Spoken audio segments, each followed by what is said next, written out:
nuestro invitado del día. El presidente de Estados Unidos, Donald Trump, ha anunciado una nueva restricción que arremete directamente contra la migración. Ha advertido que pausará de forma permanente la migración procedente, y cito textualmente, de todos los países del tercer mundo. Asegura que la política de inmigración ha erosionado las condiciones de vida de muchos en Estados Unidos, por lo que además ordenó reexaminar las green cards o tarjetas de residencia otorgadas a ciudadanos procedentes de 19 países que considera de preocupación. Una medida que llega tan solo 3 días después de que un hombre con ciudadanía afgana disparara presuntamente contra agentes de la Guardia Nacional y matara a uno de ellos. Para analizar esta medida vamos a hablar con Ernesto Castañeda, el exdirector del Laboratorio sobre Migración de la American University de Washington. En primer lugar, gracias por estar con nosotros. ¿Qué sabemos exactamente de este anuncio y a ciudadanos, por tanto, de qué países estaría afectando? Hola Rodrigo, muchas gracias por la invitación. Es lamentable lo que pasó con este ciudadano afgano que ya tenía el asilo en Estados Unidos, lo ganó en abril de este año, y que atacó a 2 miembros de la Guardia Nacional.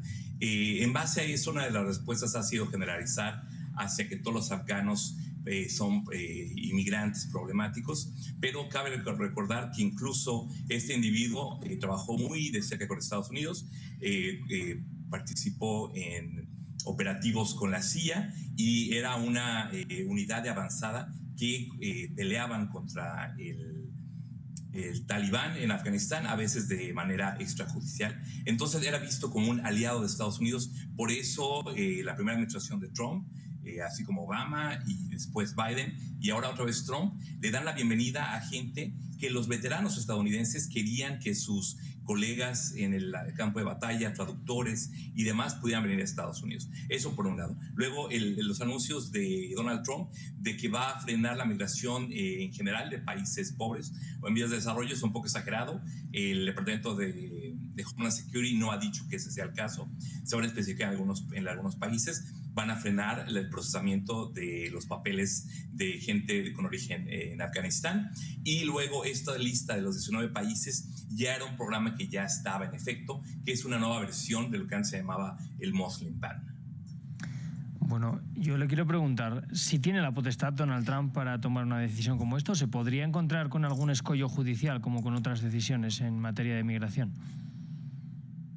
En efecto, Rodrigo, las otras versiones del Muslim Ban o el prohibir la entrada a gente de países de mayoría musulmana fue encontrado por la Suprema Corte de Justicia estadounidense y muchas otras cortes como ilegal porque discriminaba en base a la religión. Entonces, en la primera administración de Trump hubieron varios intentos fallidos y al final hubo un intento que tuvo éxito al incluir otros países de África que no tienen una mayoría musulmana, así como países como Venezuela, donde son países más bien católicos. Entonces, esta lista de 19 países es lo suficientemente diversa para tratar de escapar ese juicio de que sea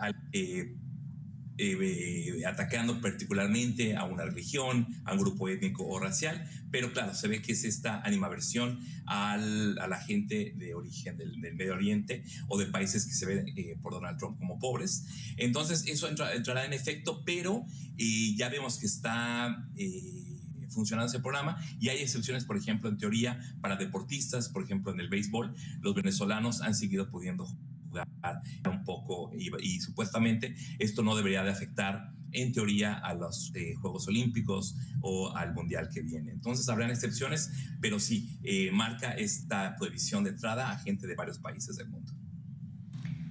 Y ha dicho Donald Trump también que estaría retirando el asilo otorgado a numerosas personas durante la administración Biden. No sé si en este punto podríamos estar hablando también de nuevas redadas contra migrantes o, bueno, de momento son amenazas que se quedan en la palabra. En efecto, no pueden quitarle el asilo a todos los que ya lo recibieron. Es un proceso largo, difícil y es muy complicado para la mayoría de las personas que les den el asilo. Lo que está pasando ya es que están yendo las redadas o en las cortes, a la está presentando para seguir con su proceso de regularización, incluidos afganos que van a su entrevista para la ciudadanía, para la Carta Verde, y lo están atrapando con cualquier excusa. Y ya Trump había tratado y estaba en proceso de quitarle el permiso de estar legalmente en Estados Unidos a la gente que había entrado de Afganistán con programas como Parol, otros programas temporales. Los estaba convirtiendo en personas indocumentadas, como está pasando con gente de Ucrania, Venezuela, Cuba, Nicaragua. Entonces es algo que ya estaba en marcha y ahora veremos que va a haber menos protección para gente de esos países, pero como decía antes, muchos grupos, por ejemplo, veteranos, muchos de ellos republicanos o gente que votó por Trump, están abogando porque no se generalice y se permita que la gente afgana que cooperó con Estados Unidos pueda permanecer en este país. Bueno, brevemente, señor Castañeda, le quiero preguntar cómo avanza la política antimigratoria de Trump. Prometía deportaciones masivas. Ahora se ha ido un poco el foco sobre esta política hacia otros puntos, pero ¿cómo se está viviendo todavía en Estados Unidos? Fuertemente, en efecto, hay unas redadas masivas y para que sean así tienen que ser indiscriminantes. Entonces están deteniendo las autoridades migratorias en las calles a gente que tiene una apariencia, entre comillas, extranjera. Entonces está viendo un perfilamiento racial, que gente que se ve latina o de tez morena la están deteniendo, a veces con mucha violencia, e incluso cuando son personas que tienen aquí una estadía legal o que son ciudadanas o nacidas en el país, algunos han sido detenidos por algún momento. Entonces, para tener estas redadas de nivel masivo que prometían y están haciendo, hay una violación de derechos humanos, de debido proceso de la ley y otros temas jurídicos que están pasando en este momento de manera muy generalizada en muchas ciudades. Y a veces en las cámaras, a veces de manera más escondida, pero lo que se puede decir, Rodrigo, es que es una medida muy no popular, muy poco popular por parte de estadounidenses, que en su gran mayoría están opuestos a estas redadas masivas. Claro. Bueno, pues Ernesto Castañeda, muchas gracias por atendernos hoy en France 24. Gracias, Rodrigo. Buenas tardes. Muy buenas tardes. Nosotros, ya saben, hacemos apenas una pausa de